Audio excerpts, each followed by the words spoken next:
Being an indigenous woman from the northeast of India, I have the privilege to shed light on the Manipur conflict.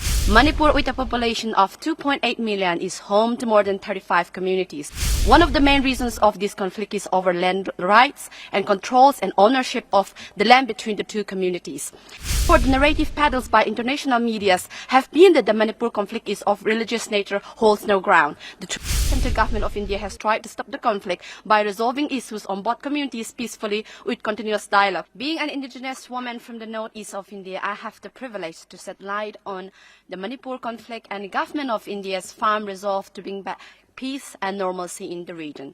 Manipur, with a population of 2.8 million, is home to more than 35 communities. The majority of them can be classified into three main ethnic groups: the Meiteis, the Nagas, and the Kukis. Geographically, the state can be divided into two parts, Imphal Valley and the hill areas. The valley accounts for over 11% of the area, but is home to 57% of the total populations, mainly Meiteis. The hill areas are dominated by Naga and Kuki tribes and comprise 43% of the state population. The present conflicts needs to be seen through the prism of complex ethnic relationship.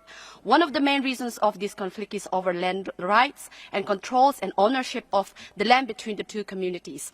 Therefore, the narrative peddled by international medias have been that the Manipur conflict is of religious nature holds no ground. The truth is that the conflict cannot be described as religious conflict between the majority Meitei and minority Christian Kukis, since the Nagas, who are predominantly Christian, are not participants to the conflict, not to mention part of Meitei population also practice Christianity.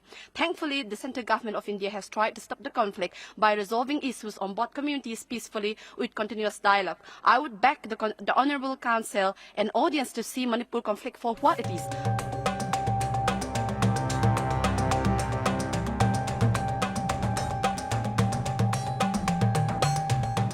Being a Christian and also from the northeast of India, what I'm trying to bring it here is that the real reason, the cost of the ethnic clash between the two communities.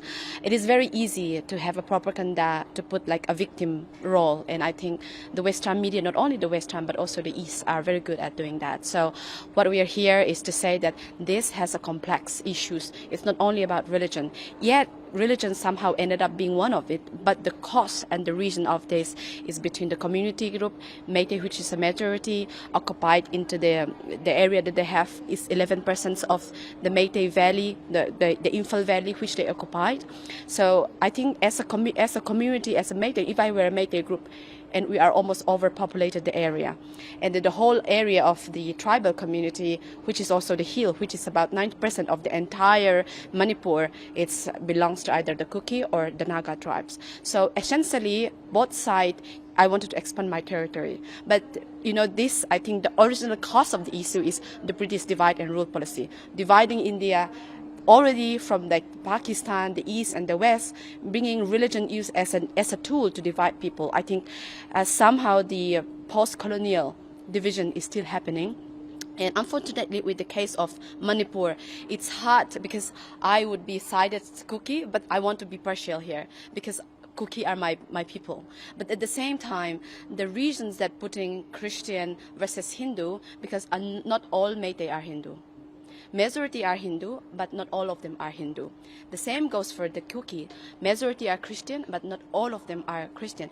Like myself, I used to have indigenous, my tribe used to worship something else. The British colonized us and missionaries. I'm very thankful that I'm Christian and I'm a progressive Christian. However, a lot of ethnic problem in the Northeast, the consequence is the religion, but not the true cause. So I think here it is so important that highlighting the reasons why ethnic between two majority and a minority happen in an era that is still happening. We are still suffering the post-colonial, the British divide and rule policy. So I think highlighting that is crucial as an Indian, and also highlighting the diversity in the northeast of India. We are all of different tribals, different ethnic group, having a little bit fight between ourselves, but we all stem from the same, even especially with the geopolitics on the border between Myanmar and Bangladesh. There's so many tribal area, and not just Western media or someone vested party cannot just say that, oh, a minority Christian is being killed or prosecuted based on this and that